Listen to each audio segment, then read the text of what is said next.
বন্যার পানিতে ডুবে আছে দেশের অনেক জেলা। কোথাও মানুষ ঘর হারিয়েছে, কোথাও খাবারের সংকট, আবার কোথাও জীবনের লড়াই চলছে প্রতিটি মুহূর্তে। ঠিক এমন সময়ে অনুষ্ঠিত হচ্ছে এইচএসসি ও সমমানের পরীক্ষা। ভেজা কাপড়ে কোমর সমান পানি পেরিয়ে এবং ঝুঁকি নিয়েই পরীক্ষার হলে পৌঁছাতে হচ্ছে হাজারো শিক্ষার্থীকে। আর সেই দৃশ্য দেখেই এবার একের পর এক মুখ খুলেছেন দেশের জনপ্রিয় তারকারা।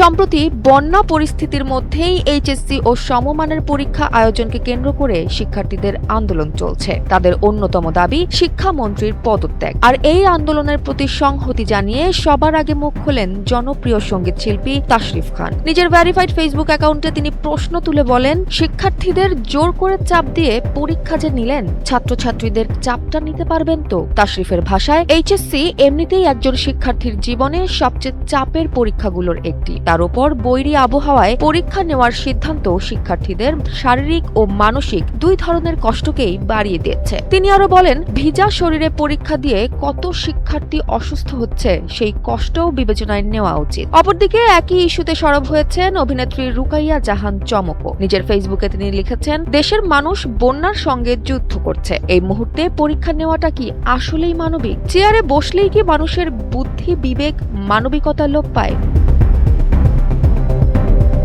স্ট্যাটাসটি সংক্ষিপ্ত হলেও তার এই বক্তব্য সামাজিক যোগাযোগ মাধ্যমে ব্যাপক আলোচনার জন্ম দিয়েছে। তবে শুধু পরীক্ষা নয়, বন্যার্ত মানুষের পাশে দাঁড়ানোর আহ্বানও জানাচ্ছেন অনেক তারকা। এ ব্যাপারে অভিনেত্রী তাসনিয়া ফারিন মনে করিয়ে দিয়েছেন, কেউ যখন নিরাপদ ঘরে বসে আছেন, তখন দেশের বহু মানুষ খাবার, আশ্রয় আর নিরাপত্তার জন্য লড়াই করছেন। তিনি সবাইকে নিজ নিজ অবস্থান থেকে বন্যার্তদের সাহায্যে এগিয়ে আসার আহ্বান জানান। অন্যদিকে সঙ্গীত শিল্পী আসিফ আকবর শ্রদ্ধা জানিয়েছেন সকল তরুণ স্বেচ্ছাসেবকদের। তার ভাষায়, বন্যার্তদের পাশে দাঁড়ানো তরুণ নির্ভর স্বেচ্ছাসেবীরাই আমাদের জাতীয় বীর, স্যালুট তোমাদের। এদিকে অভিনেতা তৌসিফ মাহবুব সবার থেকে আরও এক ধাপ এগিয়ে। তিনি সরাসরি নিজেই আর্থিক সহায়তা দিয়েছেন বন্যার্তদের জন্য। সেই খবর শেয়ার করে তিনি তার প্রোফাইলে লিখেছেন, মাটির মানুষ মাটিতেই ফিরে যাব, মাঝে যে কটা দিন বাঁচি মানুষের জন্যই হোক সেটা।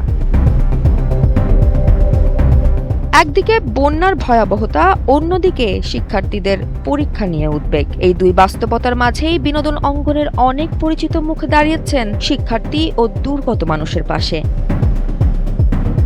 জয়া হাসান, এনপিবি।